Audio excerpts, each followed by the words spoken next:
You know, as an Hey friends, welcome back to my YouTube channel. Please take a moment to like this video and subscribe to my YouTube channel. So in today's video, we'll be talking about a lot of older workers can't find jobs after being fired from different companies. So people are coming out and say we can't find jobs. We've tried to apply on LinkedIn, they've tried to apply on Indeed, but they can't just find a job. So I've put the stitches together so that you watch. I'll be back to share my 2 cents.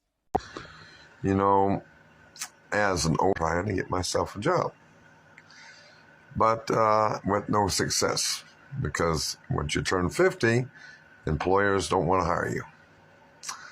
But one thing I've been thinking about is that I don't have to work, but I choose to work. And I've been trying to find a part-time job so I can make a living at what I do, be able to continue to do my hobbies. Well, because of this, I would like to try to do my job doing something differently. Well, let's say we want to work at Walmart. And I've been thinking about doing that. I've applied. I've done everything I was supposed to do, even through the email. And I can't even get a job at Walmart. I don't understand why it's hard for someone my age to get a job. I've got plenty of education, and yet I'm being forced to retire because I'm, quote, too old. Got a lot of information about doing things.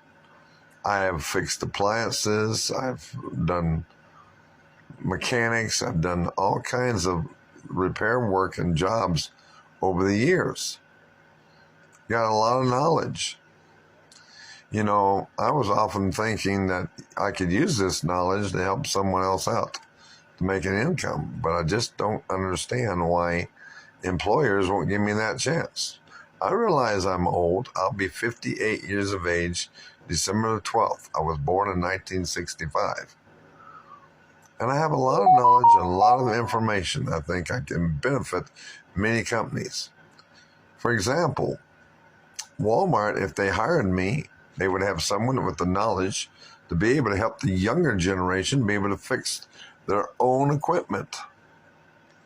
I really believe this. I believe that if a person has a lot of knowledge in mechanics or appliance repair, whatever the case is, so they can fix their own equipment so you don't have to be depending on someone else to repair it.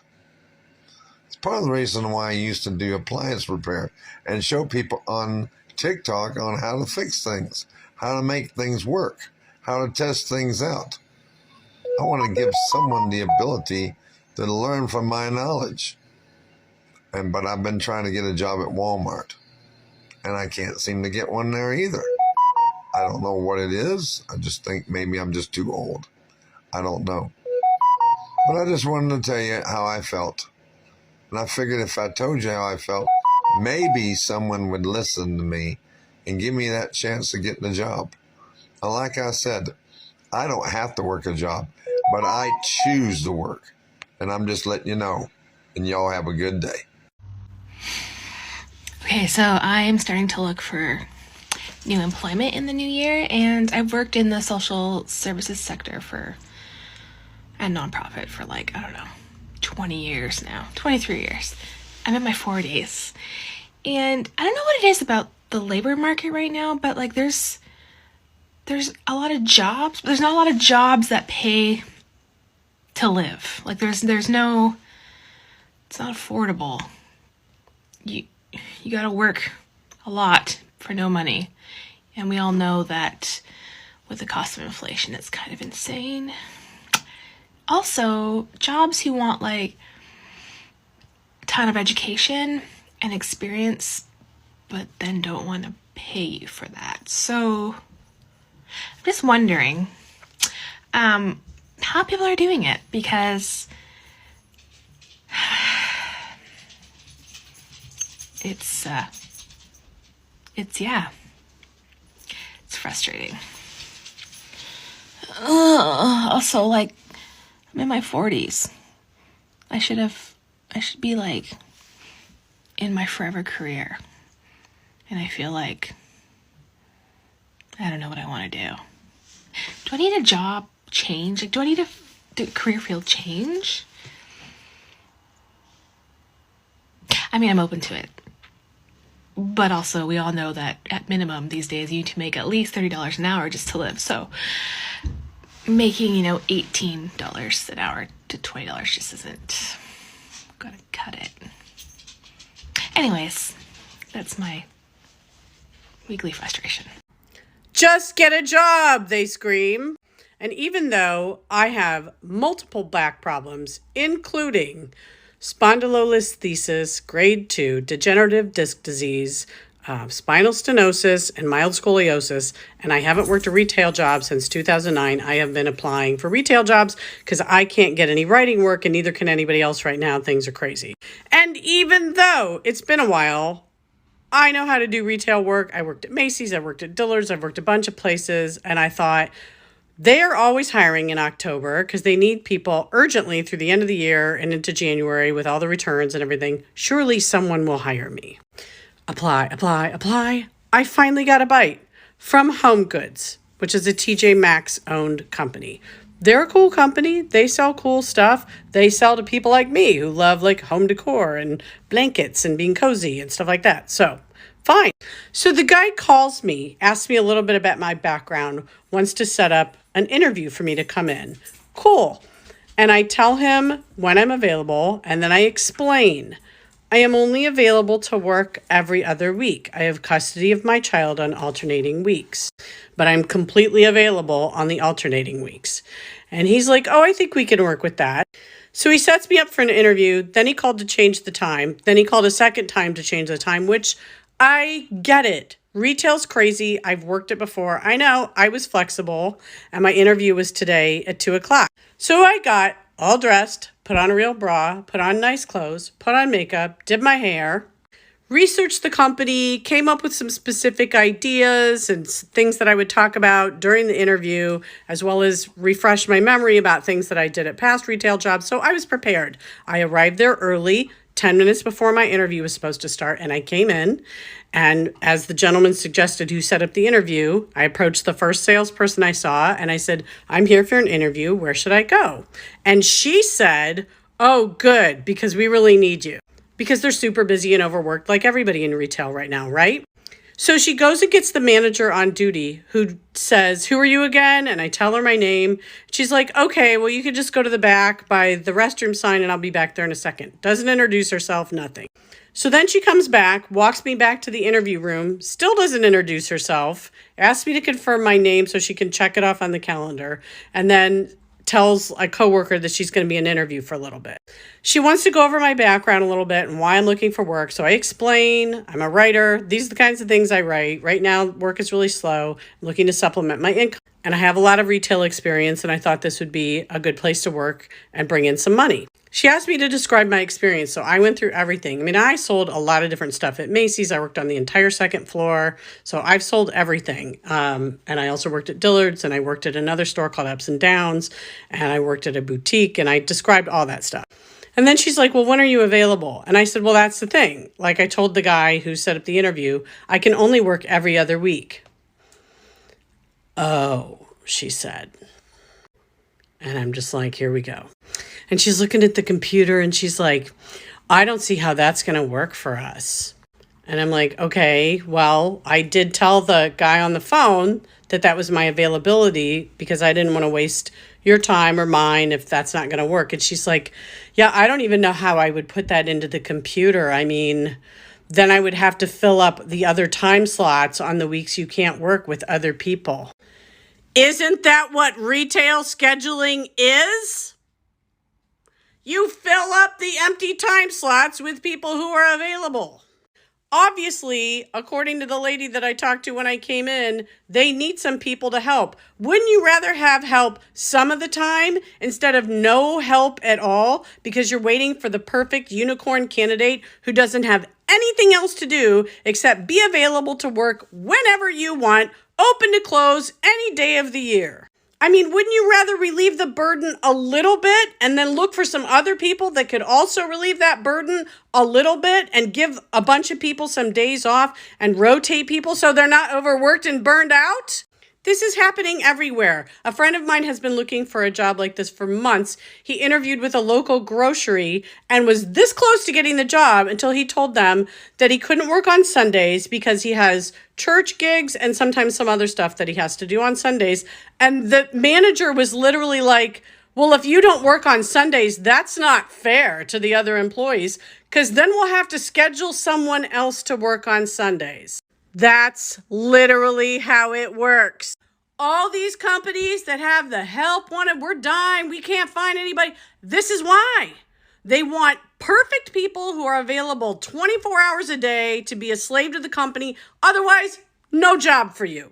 And just before I get a bunch of nasty comments and have to block a bunch of people, I can only work every other week because that is how my custody arrangement is. I have my child every other week, and he's not going to sit home alone while I'm at work. And I have to drop him off at school and pick him up because he goes to school in a different city, and I don't have any other way to get him there or home. And I'm already missing half of his childhood because I only see him every other week. Am I really going to go ahead and then work when he's not in school and never see him and he's going to sit here alone all night? Custody week is supposed to be time spent with that parent. And I want to spend that time with my kid. It's a formative time and my kid needs me to be there for that time and I am happy to be there. I don't think it's that unreasonable to say I am available literally any hours any other week. I just can't work every single week. But nobody wants to work, right?